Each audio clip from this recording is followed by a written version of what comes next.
By April 1945, Berlin was no longer a functioning capital. It was a dying city. The thunder of Soviet artillery echoed day and night as the Battle of Berlin reached its brutal climax. Buildings collapsed into dust, streets were torn apart, and what remained of Nazi Germany was being crushed from all sides. Deep beneath the ruined Reich Chancellery, inside a reinforced concrete bunker, Adolf Hitler prepared for the end. The Führer bunker was not designed for long-term survival. It was claustrophobic, dimly lit, and filled with the constant hum of ventilation systems struggling to keep the air breathable. The walls trembled with each explosion above, a relentless reminder that the Red Army was closing in, street by street. Inside, the atmosphere was tense, surreal, almost detached from reality. Maps were still being studied, orders still being issued, but the war was already lost. Hitler himself was no longer the commanding figure seen in earlier years. Witnesses described a man physically diminished and mentally strained.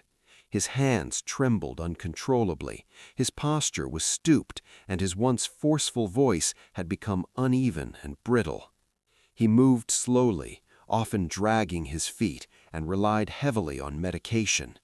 Yet despite his deteriorating condition, he remained stubbornly defiant, refusing to accept the inevitable collapse of his regime. Each day followed a strange routine. Military briefings were held in cramped rooms where generals presented maps showing divisions that no longer existed and counterattacks that would never happen. Hitler clung to the belief that a miracle was still possible, that a final offensive could push back Soviet forces, or that internal divisions among the Allies might somehow save him. He issued orders for phantom armies, demanding movements from units that had already been destroyed.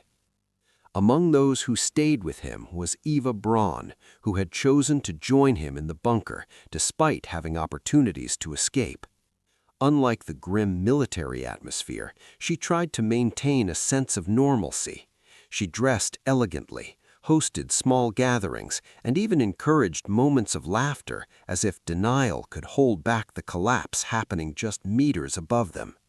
For her, loyalty meant sharing Hitler's fate, whatever it would be. Also present was Joseph Goebbels, one of Hitler's most devoted followers. Goebbels remained fanatically loyal until the very end, bringing his wife and children into the bunker as well. He believed that a world without Nazi socialism was not worth living in. His presence added an even darker intensity to the bunker's atmosphere, reinforcing the idea that this was not just a military defeat, but an ideological apocalypse. As Soviet forces advanced deeper into Berlin, the situation became increasingly desperate. Communication lines were breaking down, supplies were dwindling, and escape routes were disappearing. Reports reaching the bunker were fragmented and often contradictory. Still, Hitler refused to leave. Offers to evacuate him to southern Germany or abroad were rejected outright. He insisted on staying in Berlin, declaring that he would either achieve victory or die in the capital. In one of his final strategic decisions, Hitler ordered General Steiner to launch a counterattack against the advancing Soviet forces. The problem was that Steiner's army existed mostly on paper. The units were either depleted, scattered, or incapable of mounting any meaningful assault. When it became clear that the attack would never happen, Hitler erupted in one of his most infamous outbursts of rage. For the first time in front of his inner circle, he openly admitted that the war was lost. From that moment on, the illusion began to collapse completely. The bunker's occupants understood that there would be no rescue, no reversal, no miracle.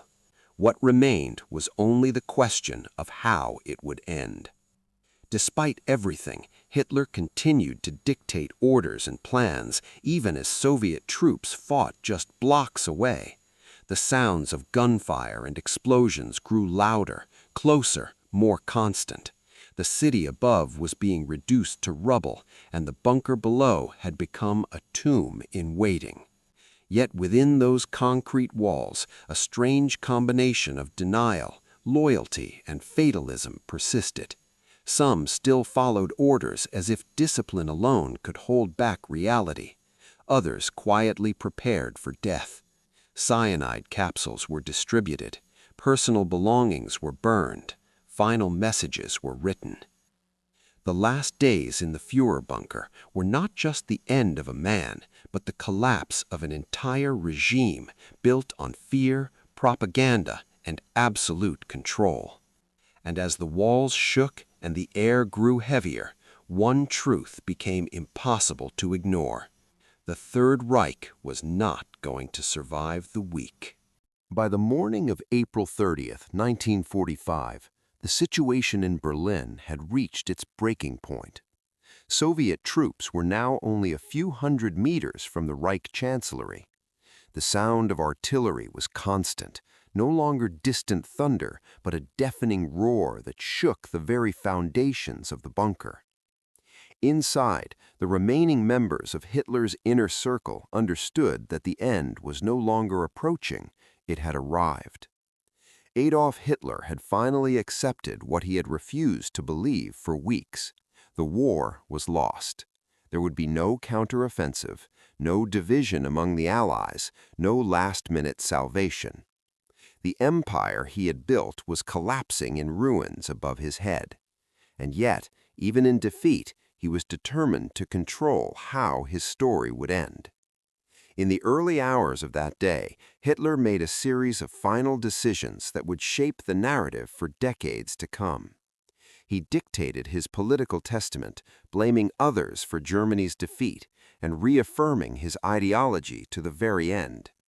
He named successors, attempting to create a sense of continuity even as everything around him was disintegrating.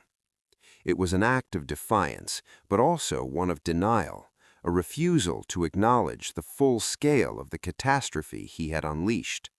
At the center of it all was his decision not to be captured alive. Hitler had long feared the idea of falling into enemy hands, particularly those of the Soviets. He imagined humiliation, public display, and execution. For him, suicide was not just an escape, it was a final assertion of control. He would choose the moment of his death, not his enemies. That same morning, he married Eva Braun in a small, brief ceremony inside the bunker. It was a surreal moment, an intimate celebration surrounded by the collapse of a nation. Those present later described it as quiet and strangely calm, a final attempt to impose normalcy on an utterly abnormal situation. Within hours, both of them would be dead. After the ceremony, Hitler withdrew from public view. The bunker grew quieter, heavier with anticipation. Those remaining knew what was about to happen, but no one spoke of it openly. Cyanide capsules had already been distributed, tested even on Hitler's own dog, Blondie, to ensure their effectiveness. The reality of death was no longer abstract, it was immediate and unavoidable. Sometime in the early afternoon, Hitler and Eva Braun retreated into his private study.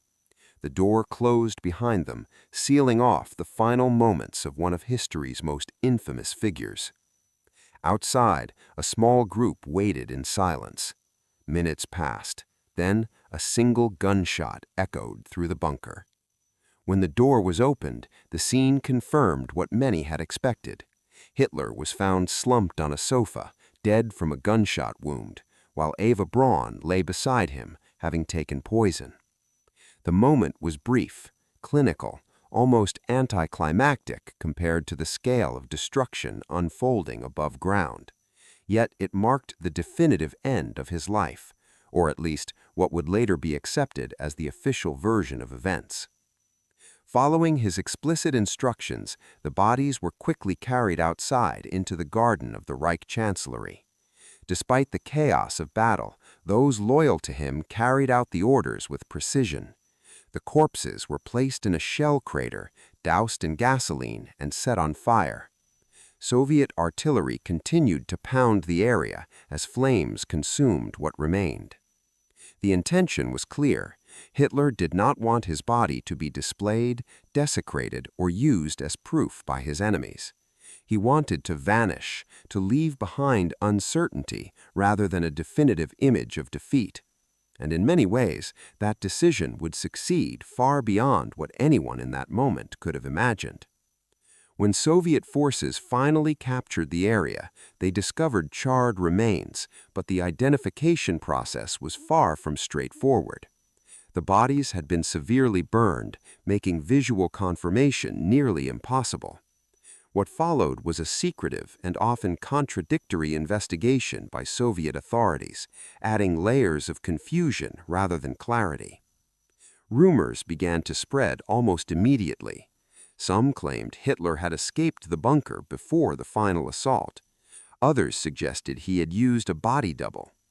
The lack of clear, publicly available evidence allowed speculation to grow, feeding theories that would persist for decades.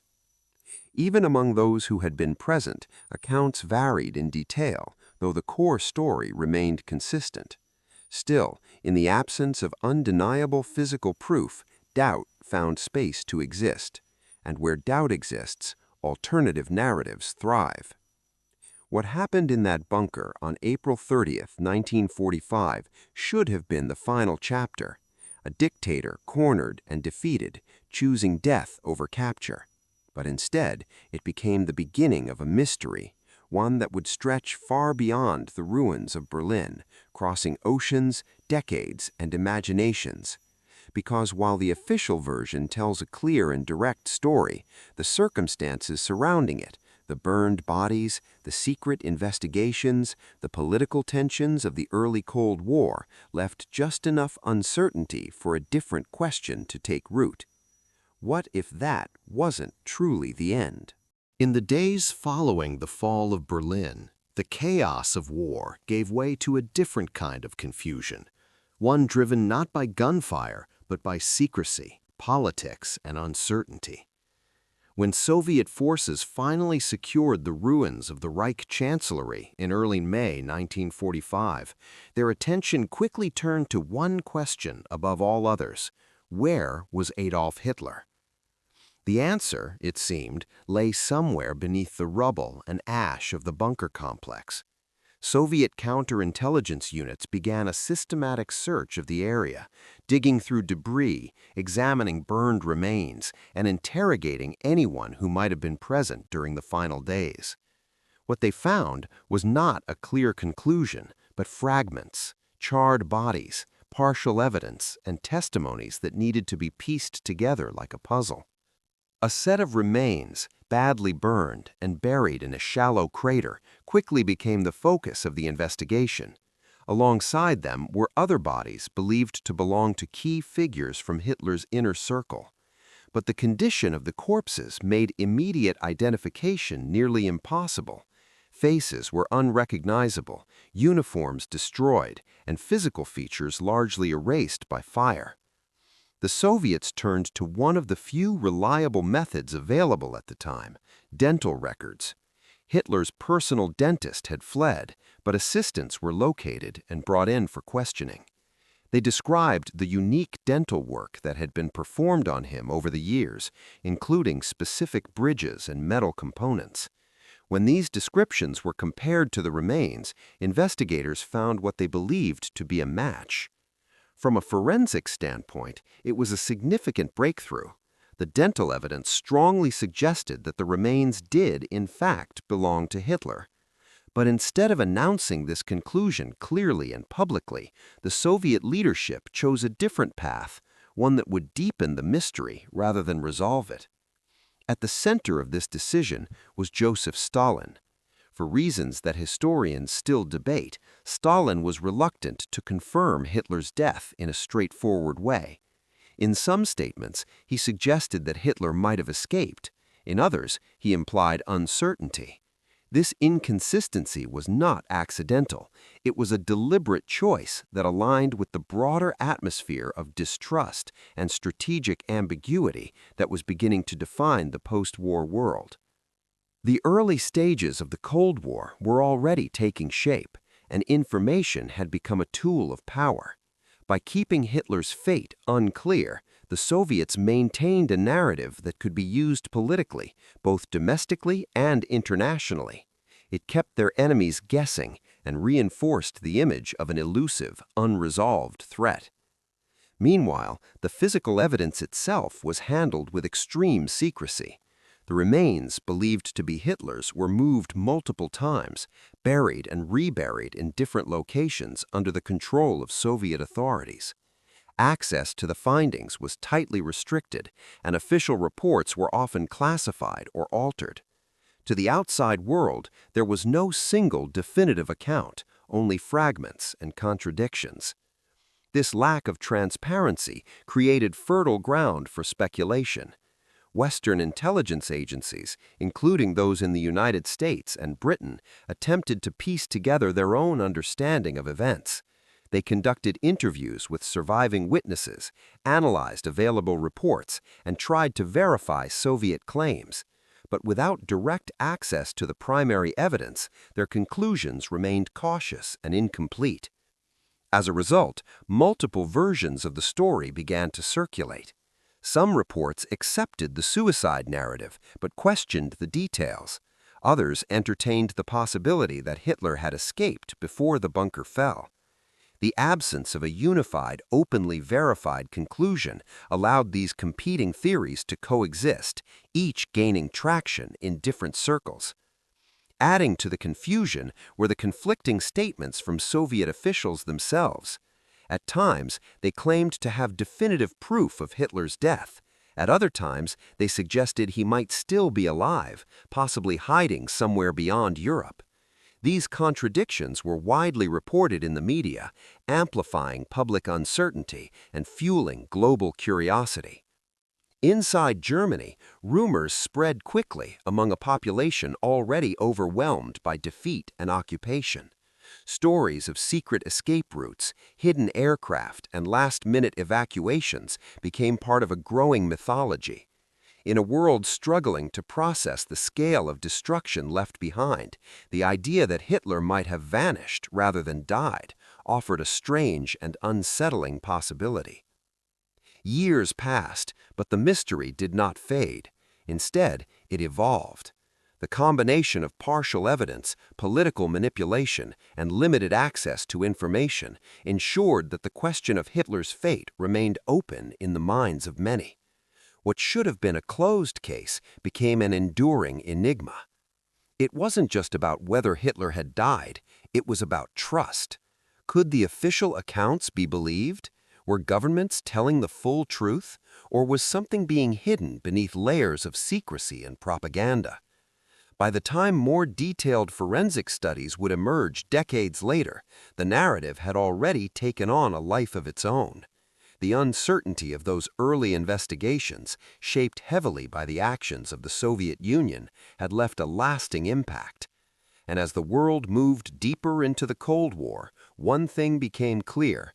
The story of Hitler's end was no longer just a historical question. It had become a global mystery. By the 1950s, the story of Hitler's death should have been settled. The war was over, Germany was divided, and the world had begun to move on. But instead of fading into history, the question of Adolf Hitler's fate took on a new life, one driven not by evidence, but by imagination, fear, and the gaps left behind by secrecy. It began with whispers, small, scattered reports that Hitler had not died in Berlin, but had somehow escaped in the final days of the war. At first, these claims seemed absurd. The city had been surrounded, the bunker sealed, and Soviet forces had overrun the area completely. But the lack of clear, publicly verified proof created just enough doubt for alternative theories to grow. One of the most persistent stories pointed towards South America, specifically Argentina. In the years after the war, Argentina became known as a destination for former Nazi officials seeking refuge. Networks of sympathizers, secret escape routes often referred to as rat lines, and a government willing to turn a blind eye made it a plausible destination in the eyes of many. If others had made it there, people began to ask, why not Hitler? According to these theories, Hitler did not die in the bunker at all. Instead, he escaped Berlin before the final Soviet assault, possibly using a hidden airstrip or underground route. From there, he was allegedly flown out of Germany, eventually reaching the coast where a submarine was waiting. The image was dramatic, a defeated dictator slipping away in the dead of night, vanishing beneath the ocean while his empire collapsed behind him. The idea of a submarine escape became one of the most iconic elements of these theories. German U-boats were still operational in the final days of the war, and a handful were known to have surrendered in South America months after Germany's official capitulation. For some, this was seen as proof that a secret evacuation had taken place. The timeline seemed to fit, even if the evidence did not. In Argentina, the theories became even more elaborate. Some claimed Hitler lived under an assumed name in remote regions protected by loyal followers. Others described sightings, an older man with familiar features, guarded and hidden, living a quiet life far from Europe. Over time, these stories multiplied, each one adding new details, new locations, new supposed witnesses. But it wasn't just rumors and speculation. Even official agencies contributed unintentionally to the mystery. Declassified documents from the FBI had received multiple reports claiming Hitler was alive after the war. These reports came from informants, civilians, and sometimes individuals who insisted they had seen him firsthand. While none of these claims were ever verified, they were recorded, investigated briefly, and then archived, leaving behind a paper trail that would later fuel conspiracy theories. Similarly, intelligence agencies during the early Cold War operated in an environment of uncertainty and incomplete information. In some cases, they could not definitively confirm Hitler's death due to limited access to Soviet-held evidence. This lack of confirmation, even if temporary, was enough to keep alternative possibilities alive. The role of the Nazi Party's remaining networks also added credibility to these theories in the eyes of believers. It was well documented that high-ranking Nazis had escaped Europe using organized routes, often with the help of sympathizers in various countries. Figures like Adolf Eichmann had successfully disappeared for years before being captured. If others could evade justice, it made the idea of Hitler doing the same seem less impossible to some. Over time, books, documentaries, and amateur investigations expanded on these ideas, often presenting speculation as possibility and possibility as probability. Grainy photographs, second-hand testimonies, and loosely connected timelines were woven together into compelling narratives. The lack of definitive closure allowed these stories to flourish, especially among audiences drawn to mystery and hidden history. Yet, when examined closely, these escape theories consistently ran into the same problem: a lack of credible, verifiable evidence. No confirmed documents, no authenticated photographs, no physical proof that could withstand serious scrutiny. The stories relied heavily on coincidence, assumption, and the human tendency to question official accounts, especially when those accounts had once been clouded by secrecy. Still, the idea refused to disappear. There was something powerful about the possibility that one of history's most infamous figures had cheated death and escaped justice. It challenged the simplicity of the official narrative and replaced it with something far more unsettling: that the truth might be hidden, just out of reach. And so the legend grew, not because it was proven, but because it could not completely be disproven in the minds of those who believed it. The combination of Cold War politics, incomplete information, and real examples of Nazi escapes created a perfect environment for these theories to survive. By the end of the 20th century, the question had shifted. It was no longer just, did Hitler die in the bunker, but could he have escaped? And for many, that question was enough to keep the mystery alive. But as science advanced and new methods of investigation became available, the focus began to change once again. Because while theories can thrive on uncertainty, evidence has a way of bringing clarity. And the final answers would not come from rumors or speculation, but from forensic science. For decades, the mystery surrounding Adolf Hitler's fate lived in the space between incomplete evidence and powerful imagination. Stories of escape, secret identities, and hidden lives continued to circulate, fueled by Cold War secrecy and the absence of publicly accessible proof. But as time passed, a different kind of investigation began to take shape, one driven not by testimony or rumor, but by science. By the late 20th and early 21st centuries, advancements in forensic analysis opened new possibilities for examining historical cases. Investigators and historians turned their attention back to the physical evidence recovered in 1945, particularly the dental remains that Soviet forces had preserved. Unlike other parts of the body, teeth can survive extreme conditions, and in Hitler's case, they would become the most critical piece of evidence. The dental records described by those who had worked with Hitler during his life were unusually detailed. His teeth had undergone extensive procedures, including bridges, crowns, and metalwork that created a distinctive pattern. When these descriptions were compared with the jaw fragments and dental pieces held in Soviet archives, the match was striking. Decades later, these remains were re-examined by international researchers with access to modern forensic techniques. The results consistently pointed to the same conclusion. The dental structures matched Hitler's known records with a high degree of certainty. There was no indication that the remains belonged to anyone else. Further analysis focused on chemical and biological traces. Studies of the materials found on the teeth supported the historical accounts of cyanide poisoning, aligning with witness testimonies from the bunker. While no single test could reconstruct every detail of the final moments, the combination of evidence formed a coherent and consistent picture. At the same time, previously classified documents from the Soviet Union were gradually released, providing additional context to the original investigation. These records, once hidden for political reasons, revealed that Soviet authorities had in fact reached a firm conclusion about Hitler's death as early as 1945.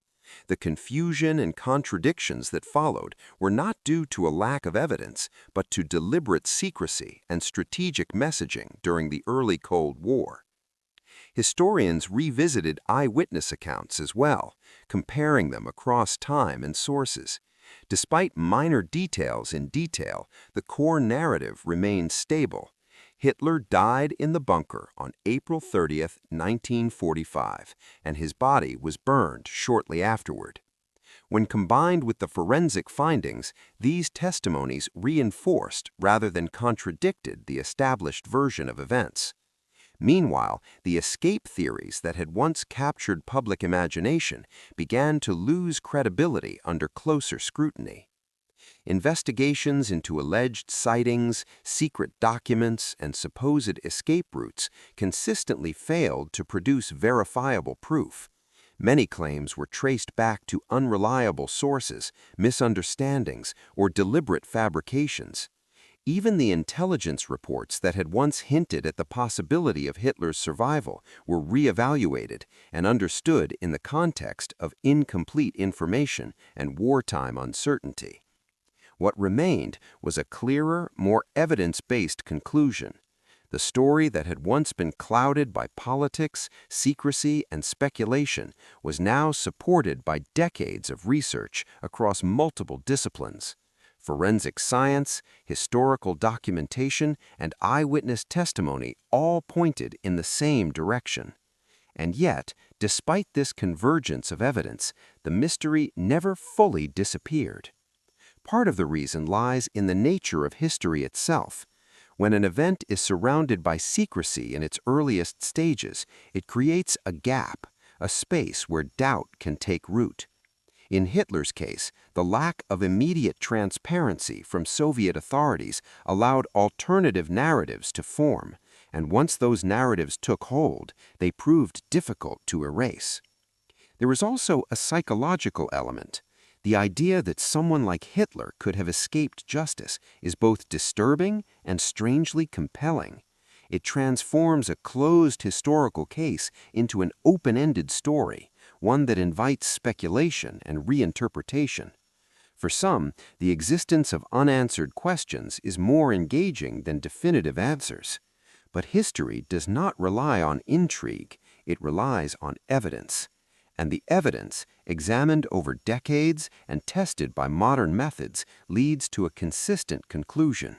There is no credible proof that Hitler escaped Berlin. There is no verified record of him living in Argentina or anywhere else after the war. What exists instead is a convergence of forensic data and historical documentation that confirms the events of April 30th, 1945. In the end, the mystery of Hitler's fate says as much about us as it does about him. It reflects our fascination with unresolved questions, our distrust of incomplete information, and our tendency to look for hidden truths beneath official narratives.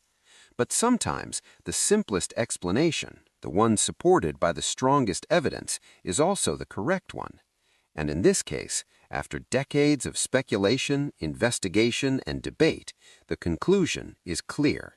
The story did not continue beyond the bunker. It ended there.